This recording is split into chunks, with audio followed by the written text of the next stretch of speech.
Welcome back to Unsolicited Feedback, the podcast where we cut through the noise, skip the corporate jargon, and get real about what actually drives results.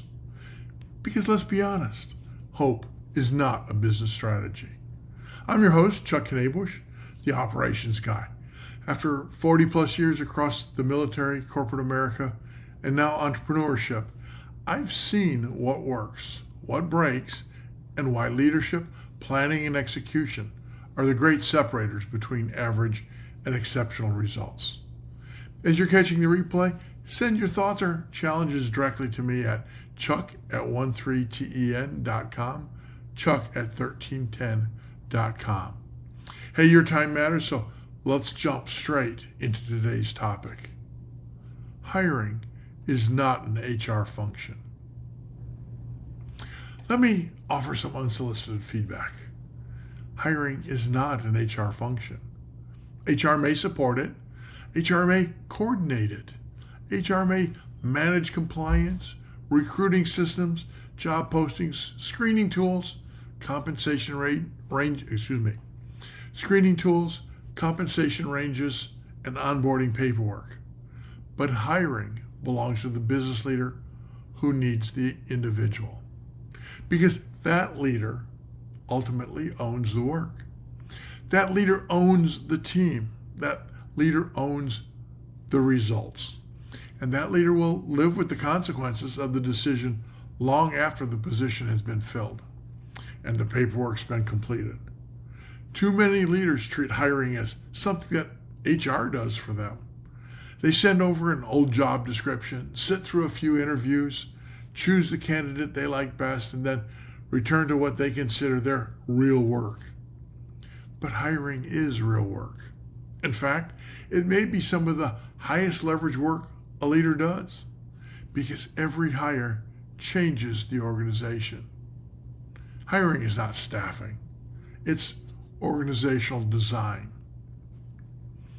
I once had lunch with a business owner who had recently made what looked like an excellent hire.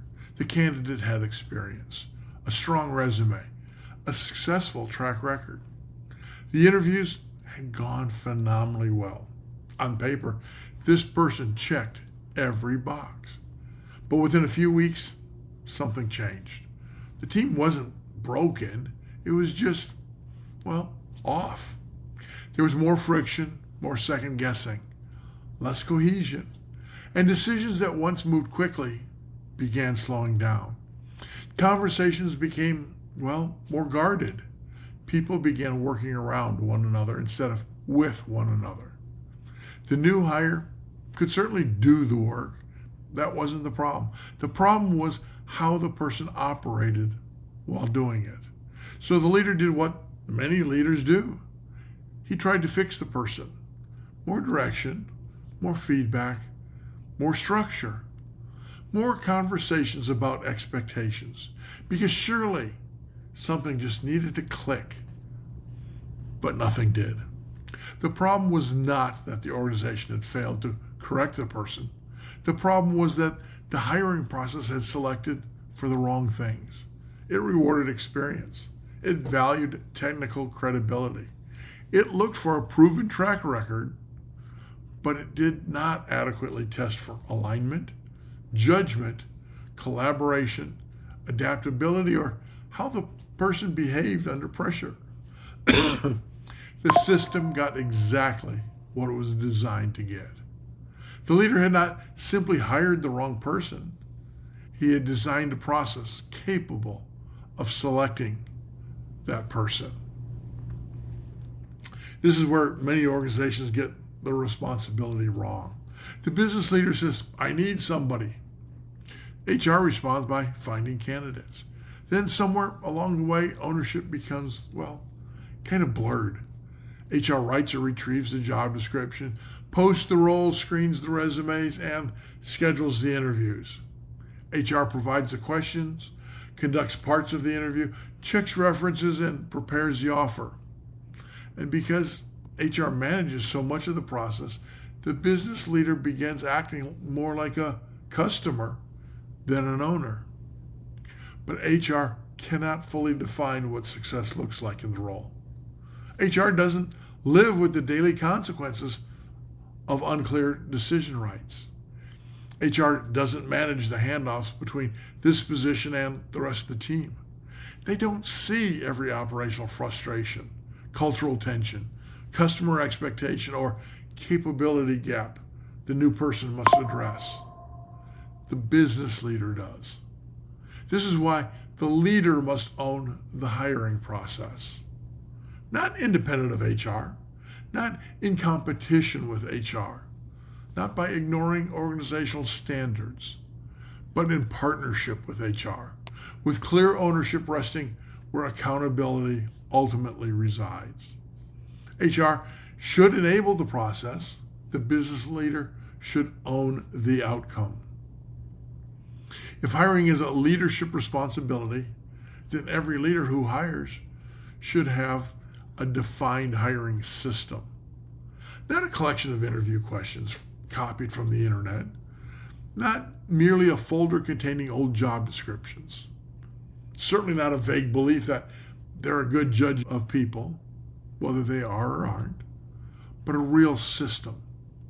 That system should align with the organization's broader hiring process and HR requirements, but it should also outline the leader's personal responsibilities, the critical steps they must complete. Every hiring leader should maintain a working file for each position they're responsible for filling. The file should include more than just a job description. It should define why the position exists, what outcomes the person must produce, what decisions they will own, and what problems they're expected to solve. It's going to go ahead and explain what relationships they must build and capabilities the organization is trying to add through that position. It should include what behaviors will strengthen the team, what behaviors would undermine it also, what success should look like in 30, 60, 90, and even 180 days. What evidence will be used to evaluate candidates? What questions will test that evidence? What warning signs must not be ignored?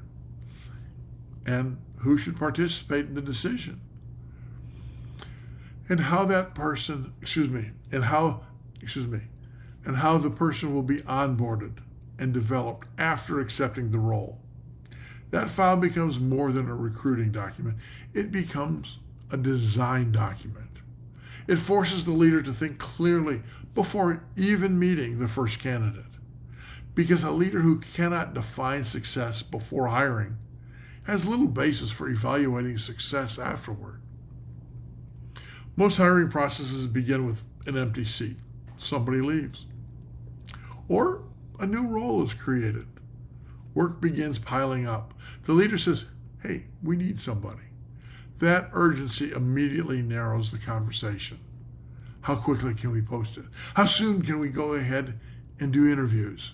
When can that person start? But speed should not replace thought. The first question is not who can fill this role. The first question is, what kind of organization are we trying to build? That question, well, it changes everything. Are you trying to create a more collaborative organization? Then you must evaluate how candidates share information, resolve disagreement, and support others. Are you trying to increase accountability? Then you must test how candidates define ownership, respond to missed commitments, and address poor performance. Are you trying to reduce dependence on the leader? Then you must hire people capable of judgment, initiative, and independent decision making. Are you trying to build a learning culture? Then curiosity, humility, trainability, and the ability to give and receive feedback matter enormously. You're simply not filling today's vacancy. You're shaping tomorrow's organization. Leaders often say they want the best candidate, but best is rarely defined. Is it the best resume? The most experienced, the most polished interview? Most impressive former employer? How about the highest technical ability? The strongest individual candidate is not always the person who will make the organization stronger. A person can be exceptionally talented and still reduce the effectiveness of everyone around them. A superstar who hoards information, undermines trust, resists standards, or creates unnecessary dependence may increase individual output while reducing organizational capability. That's not a great hire. That is an expensive design defect. Better question is not, is this person impressive? It is, will adding this person improve the organization we're trying to build? Organizations often treat culture as something they define after people arrive. They write values, create posters, conduct workshops, hold town hall meetings. But culture is not merely communicated. Culture is also hired. Every new person changes what is normal. They influence how decisions are made, how disagreements are handled, and how customers are treated, how quickly problems are raised, and whether standards are respected, whether people share information and accountability becomes stronger or weaker. Every hire teaches the rest of the organization something about what leadership values. When leaders hire someone who produces results while damaging trust, people learn that results matter more than behavior. When leaders overlook arrogance because the candidate has experience, people learn that capability excuses conduct. When leaders tolerate poor collaboration because someone is difficult to replace, people learn that standards are, well, negotiable. Leaders do not merely describe a culture, they reinforce it through every hiring decision. Experience is valuable. It shouldn't be dismissed. But experience is often given far more weight than it deserves because it's easy to recognize. Years in the industry, familiar job titles, known companies, credentials, certifications, specific technical skills. Yeah, those things are very visible. Alignment? Well, it's a lot harder to evaluate. Judgment? Much harder to evaluate. Curiosity? How do you go ahead and evaluate that? Teachability is another characteristic that's harder to evaluate. Ultimately, character is harder to evaluate. So leaders default to what is easier to measure. But experience tells you what someone has encountered. It doesn't automatically tell you what they learned from it. It doesn't tell you whether they can adapt. It does not tell you whether they will strengthen others. It doesn't tell you how they're going to respond when the familiar playbook no longer works. If you hire only for today's skills, you may be designing yesterday's organization. Skills matter, but curiosity compounds. Judgment compounds. Character, teachability compounds. Many interviews are little more than a guided tours through a resume. Tell me about your experience. Can you explain your responsibilities? List your last 3 accomplishments. Tell me why you left. And while those questions certainly provide context, they don't necessarily reveal how someone operates when it matters most. A stronger process asks candidates to explain actual decisions. Tell me about a time you had to act without complete information. What did you consider? What did you decide? What was the outcome? Tell me about a time you disagreed with your leader. How did you handle it? Tell me about a process that was failing. How did you determine the cause? Or tell me about a mistake you made that affected other people. And what did you do next? Tell me about a time you inherited a strong performer who was damaging the team. How did you respond? Tell me about an improvement you made that continued long after you left. The point is not to find perfect answers. It's to understand patterns. How does this person think? What do they notice? What do they take responsibility for? And how do they speak about previous employers and colleagues? Do they describe themselves as the hero in every story? Or did they learn and adapt? Do they build the capability in others? Interviews should not simply explore what candidates have done. They should reveal how candidates operate. Structured hiring tools are useful. Assessments can be useful. Scorecards and panel interviews can be useful. And so can reference checks. But none of them relieve the business leader of judgment. Leaders sometimes hide behind the process. The assessment looked good, or the panel liked the candidate. HR recommends moving forward. The resume was strong. Those are inputs. They're not ownership. The hiring leader must bring the evidence together and make the decision. And the leader must be willing to stop the process when something does not fit, even when the position has been open too long. I had a boss one time who said, Chuck, you're hiring this particular position and HR is giving you this pool of candidates. But if nobody in the pool fits what you're looking for, get another pool of candidates. You don't have to settle for what you've been given. But remember, an empty seat creates pressure. A poor hire creates consequences. One is visible immediately. The other often arrives slowly and then stays much longer. Some leaders argue that hiring has become less important because people don't stay as long as they once did. Why invest so much time if the person may leave in a year or 2 or 3?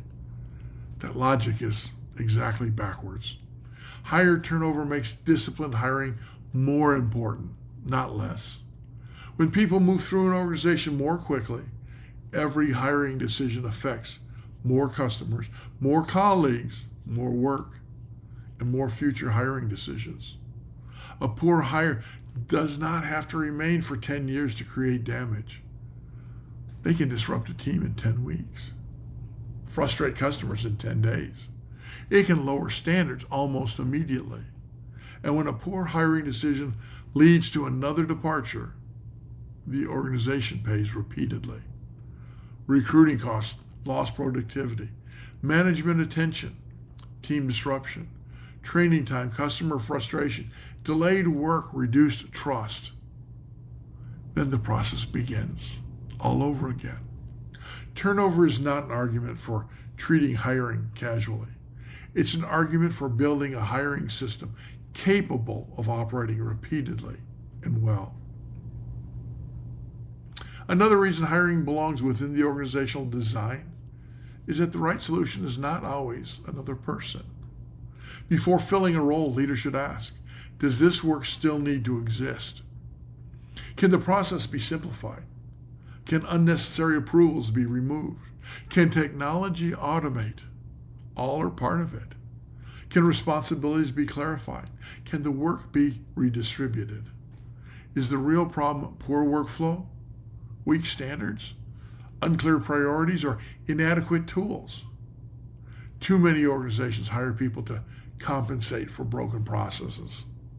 The new employee becomes the human glue, holding together work that was never properly designed in the first place. That may provide temporary relief, but it also hides the underlying problem. If your first response to every operational challenge is to add another person, you may be increasing costs without increasing capability. The goal is not to hire fewer people. The goal is to hire intentionally after designing the work. Another major design failure occurs when organizations treat the accepted offer as the finish line.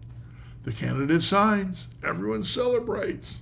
Then onboarding becomes a stack of paperwork, system access requests, policy presentations, and introductions. But the hiring process is not complete until the new person can succeed in that role. That requires a deliberate transition. What must they understand in the first week? Which relationships matter most? What decisions can they make immediately? Which decisions require a little consultation. What standards are non-negotiable and what should they observe before changing? What early results should they produce and what feedback can they expect to receive?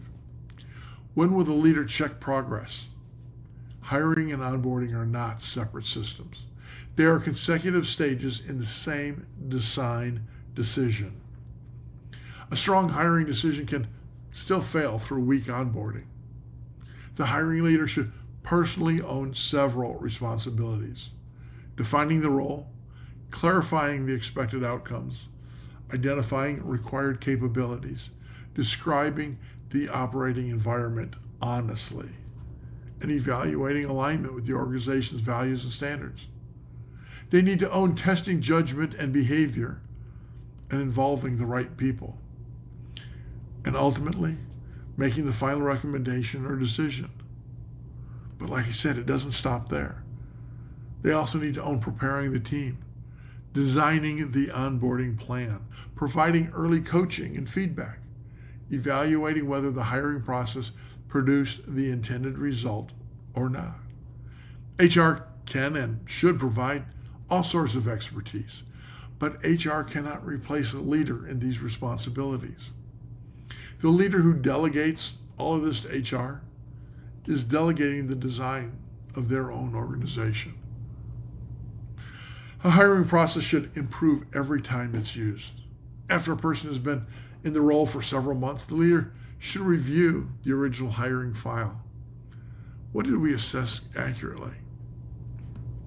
What did we miss? Which interview questions produced useful evidence? Which ones provided polished but meaningless answers? Were our expectations clear? Did we identify the right capabilities? Did onboarding reinforce the hiring decision?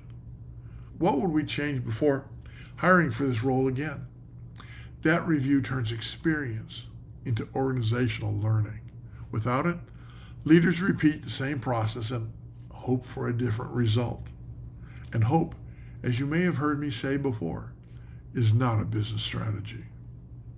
Hiring is not something leaders do when they have time. It's one of the ways leaders create the future. Every hire changes capability, as well as culture, as well as how the work gets done. Every hire changes what the organization may become. HR should provide the structure, the expertise, and the support needed to make the process effective. But the business leader must own the decision, because the leader does not merely need somebody to fill a position. The leader is designing an organization. So the next time a position opens, don't just simply retrieve the old job description and send it to HR. Stop. Define the work, the success, the capabilities needed. Define the behaviors that will strengthen the team and build the process to test for them. Then, make the decision deliberately. You're not filling an empty seat. You're deciding who will help build the organization that comes next. That deserves far more than hope. Hey, and that's a wrap for today's episode of Unsolicited Feedback. Thanks for joining me, but don't just nod along.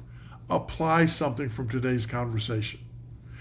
Because results don't just show up from listening. They show up because you did something.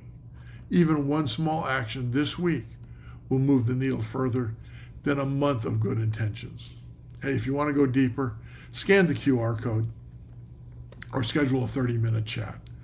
I'd love to hear how you're using planning, leadership, and execution to make sure hope never becomes your business strategy.